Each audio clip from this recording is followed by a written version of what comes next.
तो दोस्तों आज की वीडियो में मैं एक कमेंट का जवाब देने वाला हूं और ये कमेंट किया है प्रतिमा शर्मा जी ने।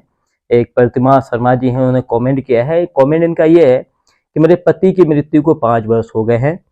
ससुराल से किसी प्रकार की कोई भी सहायता नहीं मिलती है। मेरे 2 बच्चे हैं। मैं मायके में रह करके अपने बच्चों का पालन पोषण कर रही हूँ। मेरे ससुराल के लोग मुझे कुछ भी देना नहीं चाहते हैं। दहेज का सामान और मेरी जेवरात और मेरे हिस्से के घर में कब्जा कर रखा है। मैं क्या करूं? मुझे कुछ भी समझ में नहीं आ रहा है। और मेरे ददिया ससुर जो जमीन है वो इनके ददिया ससुर ने खरीद रखा है। तो यहाँ पे सबसे पहले हमें जानना होगा कि जो इनका जेवरात है वो किस प्रकार के इनका जो है कि धन है। तो जो इनका जेवरात है वो आएगा स्त्री धन में। स्त्री धन क्या होता है? जैसे किसी लड़की का विवाह जब तय होता है तो लड़के और लड़की दोनों ही पक्ष की तरफ से कुछ गिफ्ट वगैरह दिए जाते हैं।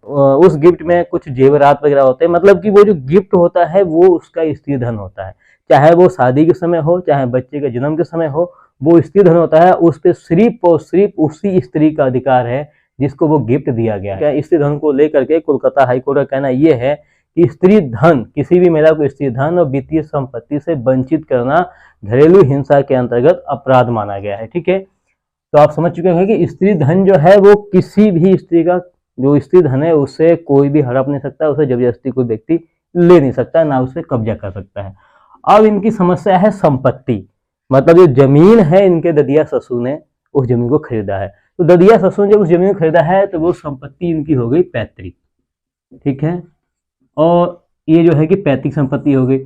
और पैतृक संपत्ति एक ऐसी संपत्ति होती है जिससे बच्चे का जन्म से ही अधिकार हो जाता है। जो बच्चे का जन्म होने वाला है ना, उसका भी उस संपत्ति पर अधिकार होता है।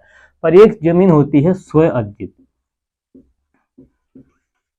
स्वयं अर्जित एक ऐसी जमीन है जैसे कि इस जमीन को क्या किया गया, इस संपत्ति को क्या किया गया है कि व्यक्ति ने खुद की कमाई से, खुद की सैलरी से, यानी खुद के मेहनत से खरीदा है।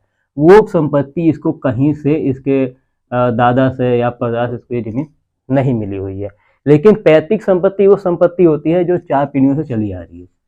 4 पीढ़ी से जो चली आ रही है इसको कहते हैं पैतृक संपत्ति। ठीक है, अब जैसे इनका कहना है कि ददिया ससुर ने जमीन खरीदा है, तो अब ये जब ददिया ससुर ने इस जमीन को खरीदा है तो इस पे इनका अधिकार बनता है। इस पे जो है इनके जो हिस्से की जो जमीन होगी उस पे इनका अधिकार बनता है और इनको वो जमीन मिलेगी भी। जैसे कि इनके ददिया ससुर ने जो जमीन खरीदा है उनमें इनका हिस्सा बनता है। हिस्सा कैसे? जो बंटवारा होगा, जो इनके पति का हिस्सा बनेगा वो ही इनको हिस्सा मिलेगा। अब यहाँ पे छत्तीसगढ़ हाई कोर्ट का डिसीजन क्या आता है कि जब विधवा स्त्री है और उनका जो है कि जो उनके पास संपत्ति है, जो उनके पास जमीन है, अगर उससे भी उनका गुजारा नहीं हो पा रहा है, अगर उनका भरण पोषण नहीं हो पा रहा है तो वो अपने ससुर से भरण पोषण मांग सकती हैं। ठीक है, ससुर से क्या कर सकती हैं? भरण पोषण मांग सकती हैं। कब मांग सकती हैं?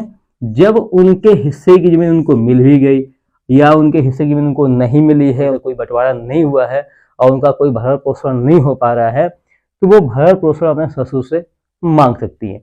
अब यहाँ तक तो ये रहा कोलकाता हाई कोर्ट का निर्णय। ठीक है, कोलकाता का ये निर्णय था स्त्री धन को लेकर के, और भरण पोषण को लेकर के आपका छत्तीसगढ़ हाई कोर्ट का था। ठीक है, छत्तीसगढ़ हाई कोर्ट का था।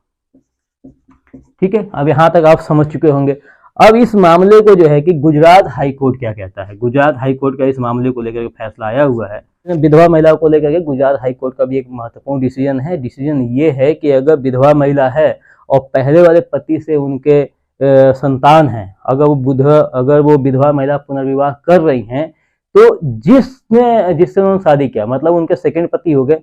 अब सेकंड पति हो जाते हैं और सेकंड पति के पास में जो भी नाम में संपत्ति है, उस संपत्ति में पहले पति से जन्मे जो संतान है वो दावा कर सकते हैं।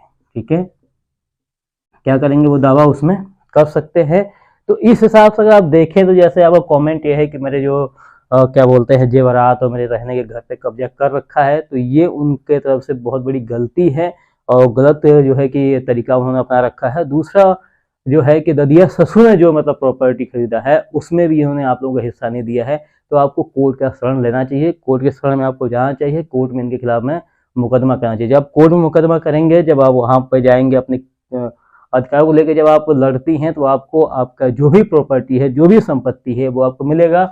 पहला जो है कि जो इन्होंने आपके जेवरात पे कब्जा कर रखा है वो तो आपको मिलेगा क्योंकि वो आपका स्त्री धन है। ठीक है, और दूसरा जो है कि जो आपकी संपत्ति है, जो ये संपत्ति में अधिकार नहीं देना चाहते हैं, वो भी आपको मिलेगा, क्योंकि आपके पास में 2 बच्चे आपके पति से जन्मे हुए हैं।